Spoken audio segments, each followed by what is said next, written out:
के 11 बज रहे थे और बाहर बहुत बारिश हो रही है। एक छोटी सी फ्लैट की अंधेरी रात, जहाँ ज़्यादा आवाज़ भी नहीं होती, सिर्फ घड़ी की आवाज़ और कभी कभी खिड़की से आती हवा की सरसराहट।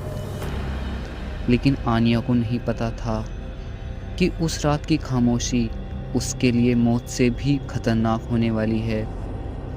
आनिया अपने बेडरूम में बैठकर अपनी डायरी लिख रही है।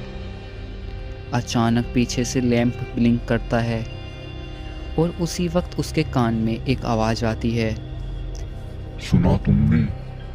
उसने डायरी गिराई और पलट कर देखा तो वहाँ कोई नहीं था, पर उसकी आंखों के सामने से एक छाया गुजरी और किसी के चलने की हल्की सी आहट सुनाई दी। आनिया डर गई और अपना अकेलापन दूर करने के लिए अपने दोस्त कबीर से फ़ोन पर बात करने लगी। कबीर अचानक पूछता है, आनिया, तुम्हारे साथ फ्लैट में कौन रहता है? आनिया हंसी और बोली, पागल हो क्या, मैं ही हूँ अकेली। पर उसी वक्त आनिया के पीछे से एक आवाज़ गुनगुनाई, तुम अकेली नहीं हो। और सबसे खौफनाक बात, वो आवाज़ फ़ोन की लाइन पर रिकॉर्ड ही नहीं हुई। मतलब कबीर ने कुछ नहीं सुना, सिर्फ आनिया ही सुनती है।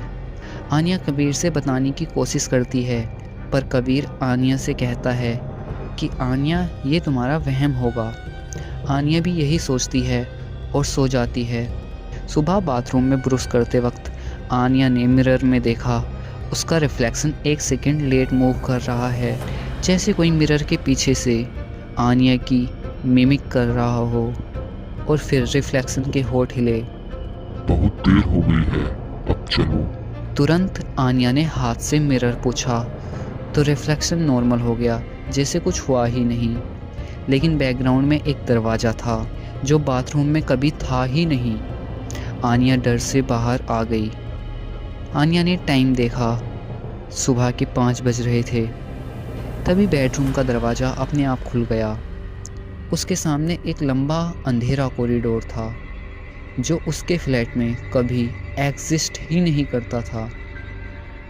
उसी वक्त एक आवाज़ आई, बस एक कदम और। फिर आनिया के पैर कंट्रोल के बाहर हो गए और कॉरिडोर की तरफ चलने लगे। कॉरिडोर के बीच में एक दरवाज़ा था, बिल्कुल मिरर जैसा, जैसे आनिया ने बाथरूम में मिरर में देखा था।